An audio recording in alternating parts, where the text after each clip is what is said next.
ছাত্ৰ ছাত্ৰীসকল আজি মই তোমালোকৰ ষষ্ঠ শ্ৰেণীৰ অৰ্থাৎ ক্লাছ 6ৰ ইংৰাজী পাঠ্যপুথিৰ লেসন নম্বৰ 2ত থকা দ্য গোল্ডেন টাচ নামৰ এই ষ্টৰিটোক বা গল্পটোক সহজভাৱে সম্পূৰ্ণকৈ বুজাই দিবলৈ চেষ্টা কৰিম। গতিকে ভিডিঅ'টো শেষলৈকে চাই যাবা আৰু এতিয়ালৈকে যদিহে চেনেলটো ছাবস্ক্ৰাইব কৰি লোৱা নাই কৰি লোৱা, কাৰণ তোমালোকৰ এনে ধৰণৰ ভিডিঅ'বোৰ ইয়াতে পাই থাকিবা। দ্য গোল্ডেন টাচ মানে সোণালী স্পৰ্শ। গোল্ডেন মানে হ'ব সোণালী আৰু টাচ মানে হ'ব স্পৰ্শ বা চুই চোৱা। চ' দ্য গোল্ডেন টাচ মানে হ'ব সোণালী স্পৰ্শ। Read the sentences in the boxes. তলত এনে ধৰণৰ বক্সবোৰ দিয়া আছে। এই বক্সবোৰত বাক্যবোৰ দিয়া আছে, এইবোৰক পঢ়িব দিছে এণ্ড মেটছ ডেম আৰু সিহঁতক মিলাব দিছে উইথ সৈতে। কিহৰ সৈতে? The pictures. ইয়াতে এনেদৰে ফটোবোৰ দিয়া আছে বা পিকচাৰবোৰ দিয়া আছে, এইবোৰৰ লগত মিলাব লাগে। Write the name of each character. প্ৰতিটো বা প্ৰত্যেকটো চৰিত্ৰৰ বা কেৰেক্টাৰৰ নামবোৰ লিখিব দিছে ইন দ্য স্পেচ প্ৰভাইডেড। এই ফটোবোৰৰ বা ছবিবোৰৰ বা পিকচাৰবোৰৰ তলত স্পেচ বা খালী ঠাই ৰখা হৈছে, তাতে লিখিব দিছে সিহঁতৰ চৰিত্ৰবোৰৰ নাম। You may take help from the names in the box given below'. তলতে যি বক্সটো দিয়া আছে, ইয়াতে যিবোৰ নাম দিয়া আছে, ইয়াৰ পৰাও তোমালোকে সহায়বোৰ ল'ব পাৰা বুলি কৈছে। এই বক্সটোৰ ভিতৰত ইয়াতে লিখিছে শক্তিমান, ইয়াতে লিখিছে হেৰি পটাৰ আৰু ইয়াত দিয়া আছে ৱাণ্ডাৰ ওমেন, মানে আশ্চৰ্য বা আচৰিত বা অদ্ভুত মহিলা। প্ৰথমটো বক্সত দিয়া আছে he is a brave, loyal and kind young wizard. সি এজন সাহসী, ব্ৰেভ মানে হয় সাহসী, লয়েল মানে বিশ্বাসী, যাক আমি বিশ্বাস কৰিব পাৰোঁ, যোনে বিশ্বাসঘাতকতা নকৰে, যাক আমি বিশ্বাস কৰিব পাৰোঁ, মানে বিশ্বাসী, তাক লয়েল বুলি ক'ব। এণ্ড কাইণ্ড, কাইণ্ড মানে দয়ালু, য়ং উইজাৰ্ড মানে ডেকা যাদুকৰ। চ' এইটো ইয়াৰ লগত মিলি যাব আৰু ইয়াৰ তলত লিখিবা হেৰি পটাৰ। তাৰপিছত দিয়া আছে চি ইজ এ কাৰেজিয়াছ। তাই এগৰাকী সাহসী এণ্ড কম্পেশ্যনেট, সহানুভূতিশীল ছুপাৰ হিৰ'ইন। ছুপাৰ হিৰ'ইন হয়, বেলেগ সাধাৰণ মানুহতকৈ তেখেতৰ যি ক্ষমতা বা শক্তি অলপ বেছি, অসাধাৰণ ক্ষমতা থকা এগৰাকী মহিলা, যিগৰাকী সহানুভূতিশীল আৰু সাহসী। চ' এইটো ইয়াৰ লগত মিলি যাব আৰু ইয়াৰ তলত আমি লিখিম ৱাণ্ডাৰ ওমেন। তাৰপিছত দিয়া আছে he is A super hero'.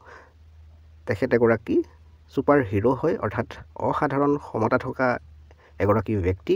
হু ফাইটছ, যোনে যুদ্ধ কৰে, এগেইনষ্ট বিৰুদ্ধে, ইভিল ফৰ্চেছ অশুভ বা বেয়া শক্তিৰ বিৰুদ্ধে, টু প্ৰটেক্ট হিউমেনিটি মানৱতাক ৰক্ষা কৰিবৰ কাৰণে। এইটো আমি এই ছবিখনৰ লগত মিলাই দিম আৰু ইয়াৰ তলতে লিখি দিম শক্তিমান। তাৰপিছত দিয়া আছে যে লেটছ টক, অহা কথা পাতোঁ। এ মেজিক ওৱান মানে এটা যাদুকৰী লাখুটি। ইয়াতে ছবিখন দিয়া আছে, এটা যাদুকৰী লাখুটিক ইংৰাজীত ক'ব এ মেজিক ওৱান। ইমাজিন, কল্পনা কৰিব দিছে, ছামৱান উইথ এ মেজিক ওৱান, কোনো এজন ব্যক্তি ধৰা এটা যাদুকৰী লাখুটিৰ সৈতে। Wants to grant you super power, তোমাক ছুপাৰ পাৱাৰ দিব বিচাৰে। What super power would you choose, তুমি কোনটো ছুপাৰ পাৱাৰ বাছনি কৰিবা। এণ্ড হোৱাই, আৰু কিহৰ কাৰণে বুলি সুধিছে। ইয়াত দিয়া আছে যে লেটছ ৰিড দ্য ষ্টৰি, অহা এই গল্পটো পঢ়োঁ। দ্য গোল্ডেন টাচ, সোণালী স্পৰ্শ। ওৱান্স আপন এ টাইম, এসময়ত, দেয়াৰ ৱাজ এ কিং, এজন ৰজা আছিল, নেম মাইডাছ, আৰু তেখেতৰ নাম আছিল, ৰজাজনৰ নাম আছিল মাইডাছ, ইন এনচিয়েণ্ট গ্ৰীচ, আৰু সেই ৰজাজন আছিল পুৰণি গ্ৰীচৰ। গ্ৰীচ এখন দেশ, যেনেদৰে আমাৰ ভাৰতবৰ্ষ বা ইণ্ডিয়া এখন দেশ, ঠিক তেনেদৰে গ্ৰীচো এখন দেশ। সেই গ্ৰীচ দেশৰ পুৰণি ৰজা এজন আছিল, মানে বহুত দিনৰ আগৰ গ্ৰীচৰ এজন ৰজা আছিল, তাৰ নাম আছিল মাইডাছ। হি ৱাজ ভেৰি ৰিচ, তেখেত বহুত ধনী আছিল, ৰজাজন বহুত ধনী আছিল, বাট আনহেপি, কিন্তু সুখী নাছিল। আই ৱান্ট মোৰ মানি, মোক আৰু টকা লাগে। আই ৱান্ট মোৰ গোল্ড, মোক আৰু সোণ লাগে। I want to be the richest king of all time, সকলো সময়ৰে মই সকলোতকৈ ধনী ৰজা হ'ব বিচাৰোঁ। মানে ইয়াৰ পাছত যোন ৰজা হ'ব, তাৰ পাছত যোন ৰজা হ'ব, বা ইয়াৰ আগতে যিবোৰ ৰজা আছিল, যিমান ধনী ধনী ৰজা আছিল গোটেই পৃথিৱীত, তাতোকৈ সকলোতকৈ মানে ধনী ৰজাজন হ'ব বিচাৰে সকলো সময়ৰে। He always looked for ways to get money and gold. সি সদায় মানে সোণ আৰু টকা পোৱাৰ পথবোৰ চাই থাকে। One day, এদিনাখন, King Midas came across a divine spirit. এদিনাখন ৰজা মইডাছে ঐশ্বৰিক আত্মাক লগ পায় মানে লগ কৰে। He treated the divine spirit very well. আৰু সেই ঐশ্বৰিক আত্মাক ৰজাজনে মানে ৰজা মাইডাছে ভালদৰে ট্ৰিট কৰে অৰ্থাৎ ব্যৱহাৰ কৰে। এইটো ডিভাইন স্পিৰিটে কৈছে বা ঐশ্বৰিক আত্মাই কৈছে যে কিং ৰজা you have been nice to me. আপোনাৰ ব্যৱহাৰ চাই মোৰ বৰ ভাল লাগিলে, আপোনাক মই বহুত ভাল পাইছোঁ। আই এম প্লিজড, মই প্ৰসন্ন হৈছোঁ। I want to grant you one wish, মই তোমাক এটা বৰদান দিব বিচাৰোঁ, তেনেকৈ কৈছে মানে এজ এ ৰিৱাৰ্ড, আৰু সেই বৰদানটো পুৰস্কাৰ হিচাপে দিব বিচাৰোঁ তেনেকৈ কৈছে। চে হোৱাট ইয়ৰ উইচ ইজ, কোৱা তোমাৰ উইচটোনো কি বা ইচ্ছাটোনো কি। এতিয়া এই ৰজাজনে ক'ব থেংক ইউ ডিভাইন স্পিৰিট, যে ধন্যবাদ ঐশ্বৰিক আত্মা। তাৰপিছত কৈছে এই ৰজাজনে যে I wish whatever I touch would turn into gold, মোৰ ইচ্ছা যে মই যিয়ে নুচোঁ কিয় সেইটো সোণলৈ পৰিৱৰ্তন হওক। আৰ ইউ চিয়'ৰ, তুমি নিশ্চিত নে বা তুমি ভালদৰে ভাবি চিন্তি কৈছানে। This wish may lead you trouble, এই বৰদানটোৱে তোমাক বা এই ইচ্ছাটোৱে তোমাক বিপদৰ সৃষ্টি কৰিব পাৰে। তাৰপিছত ৰজাজনে ক'ব if my wish is fulfil, যদিহে মোৰ এই ইচ্ছাটো সম্পূৰ্ণ হয় পূৰণ হয়, I will get a lot of gold, মই বহুতো সোণ পাম। I will be the richest king, মই সকলোতকৈ ধনী ৰজাজন হ'ম। Please grant me this wish, অনুগ্ৰহ কৰি মোক এই বৰদানটো দি দিয়ক। তাৰপিছত এই ঐশ্বৰিক আত্মাই ক'ব এজ ইউ উইচ, তুমি যেনেদৰে ইচ্ছা কৰা।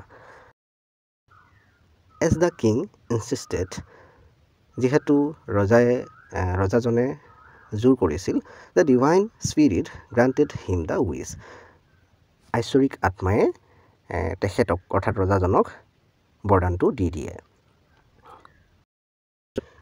King Midas was very happy to get his wish fulfil, তাৰ যিটো ইচ্ছা আছিল সেইটো পূৰণ হোৱাত ৰজা মইডাছ বহুত সুখী হ'ল বা সুখী হৈছিল। He wanted to test his magical power, তাৰ যি মেজিকেল পাৱাৰ আছিলে সেইটো টেষ্ট বা পৰীক্ষা কৰিব বিচাৰিলে।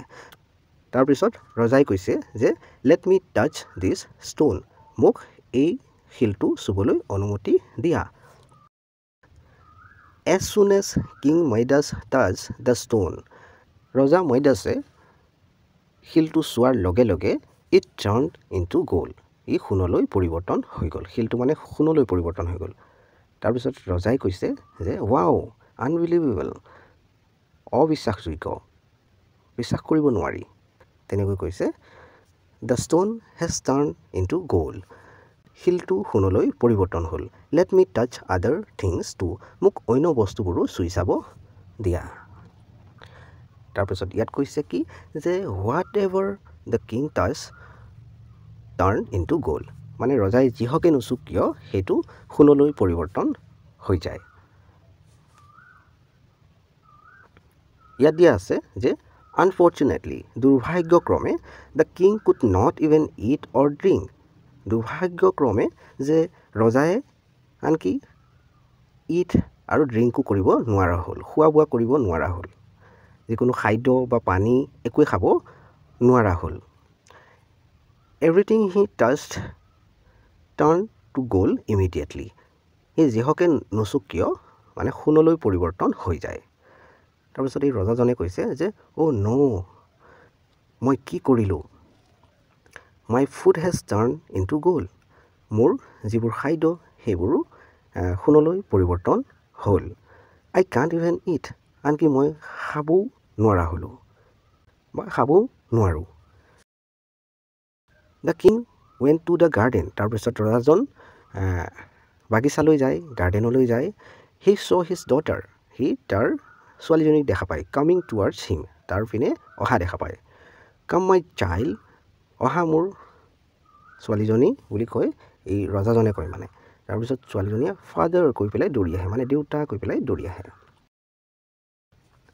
দে হাগ ইচ আদাৰ আৰু ইজনে সিজনে সিহঁতে কি কৰে সাৱটি ধৰে মানে যেনেদৰে এজন দেউতাকে এজনী ছোৱালী বা তাৰ ল'ৰা মৰম কৰে ঠিক তেনেদৰে তাইকো সাৱটি ধৰিলে দেউতাকে তাৰপিছত এই ছবিখনলৈ চোৱা আলাছ হাই হাই হোৱাট হেভ আই ডান মই কি কৰিলোঁ আই লছ মাই চাইল্ড মই মোৰ ছোৱালীজনীক হেৰাই পেলালোঁ C is just A statue নাও এতিয়া তাই কেৱল এটা মূৰ্তিহে হৈ ৰ'ল মানে মূৰ্তি হৈ গ'ল ষ্টেচু মানে মূৰ্তি he saw' that everything he touch turn into gold সি দেখা পালে যে সি যিয়ে বস্তু নুচুক কিয় মানে সোণলৈ পৰিৱৰ্তন হৈ যায় the king's happiness turn into despair ৰজাজনৰ যি সুখ আছিলে যে সি কিবা এটা বস্তু চুলেই সোণলৈ পৰিৱৰ্তন হ'ব সেইটো কিহলৈ পৰিৱৰ্তন হ'ল হতাশালৈ পৰিৱৰ্তন হৈ গ'ল তাৰ যি সুখ আছিল এণ্ড হি ক্ৰাইড লাউডলি আৰু সি জোৰেৰে কান্দিবলৈ আৰম্ভ কৰিলে the divine spirit heard king Midas crying ৰজা মইডাছৰ যি কান্দোন আছিল সেইটো ঐশ্বৰিক আত্মাই মানে শুনা পালে হি এপিয়াৰ্ড বিফ'ৰ কিং মাইডাছ সি ৰজা মইডাছৰ আগত প্ৰকট হ'লে মানে ওলাই গ'ল কিং মাইডাছ ঐশ্বৰিক আত্মাই কৈছে যে ৰজা মইডাছ ইউ লুক ছেড তোমাক দেখাত দুখী যেন লাগিছে হোৱাট হেপেন কি হ'ল তাৰপিছত ৰজাজনে ক'ব I am in big trouble মই বহুত ডাঙৰ বিপদত পৰিছোঁ তাৰপিছত ঐশ্বৰিক আত্মাই ক'ব do you want me to take the wish back তুমি এই যিটো ইচ্ছা বা যি বৰদান সেইটো মই ঘূৰাই লোৱাটো বিচাৰানে তাৰপিছত ৰজাজনে কৈছে যে প্লিজ ডু এনেকাই কৰা সেইটো মানে ঘূৰাই লোৱা সেইটোৱে বুজাইছে ইয়াতে ৰজাজনে ৰিকুৱেষ্ট কৰিছে অনুৰোধ কৰিছে তাৰপিছত এই ঐশ্বৰিক আত্মাই কৈছে যে দেন তেনেহ'লে গ' এণ্ড ৱাচ যোৱা আৰু ধোৱা ইয়'ৰ হেণ্ডছ তোমাৰ হাতবোৰ ধোৱা ইন দ্য ৰিভাৰ নদীত ধোৱাগৈ বুলি কৈছে you will get rid of the golden touch তুমি এই সোণালী স্পৰ্শৰ পৰা পৰিত্ৰাণ পাবা মানে তেতিয়া গুচি যাব তেখেতৰ বা ৰজাজনৰ যি এটা শক্তি আছিল বৰদান আছিল যে সি যি চুই তাৰ হাতৰে তো সেইটো সোণলৈ পৰিৱৰ্তন হ'ব সেইটো গুচি যাব নদীত হাত ধোৱাৰ লগে লগে তাৰ পৰা পৰিত্ৰাণ পাব মানে king Midas immediately rush to the river ৰজা মাইডাছে খৰখেদাকৈ নদীলৈ যায়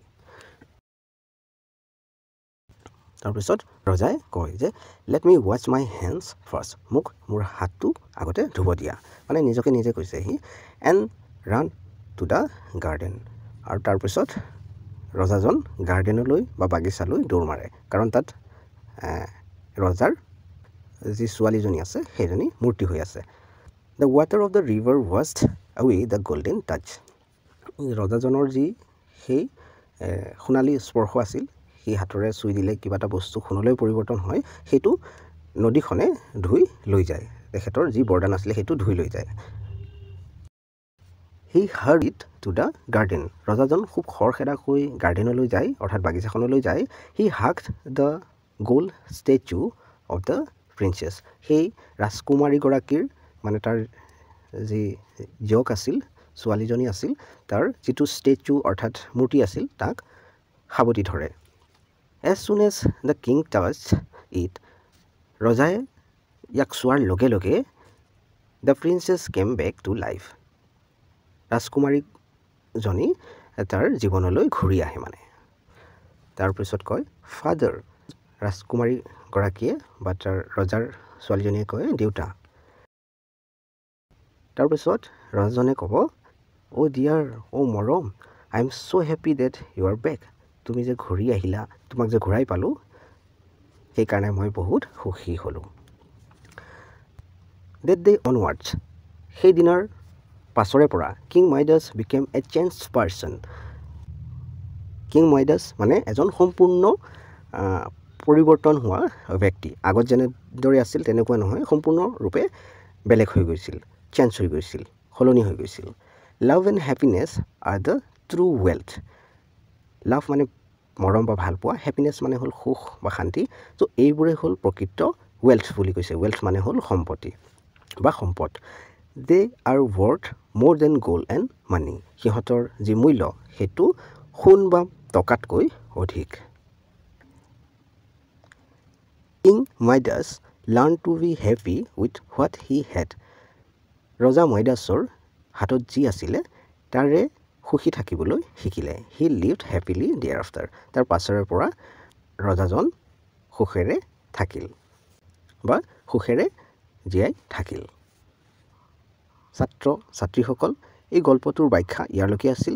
যিসকলে এতিয়ালৈকে চেনেলটো ছাবস্ক্ৰাইব কৰি লোৱা নাই, কৰি লোৱা, কাৰণ তোমালোকৰ এনেধৰণৰ ভিডিঅ'বোৰ ইয়াতে পাই থাকিবা। আৰু ইয়াৰ পাছৰ ভিডিঅ'টোত মই এই গল্পটোৰ যিবোৰ এক্টিভিটি আছে সেইবোৰক সমাধান কৰি দিম। আৰু সেই ভিডিঅ'বোৰৰ লিংক মই এই ভিডিঅ'টোৰ তলতে দি দিম। ইয়াতে তোমালোকে ক্লিক কৰি পেলাই চাই ল'ব পাৰিবা।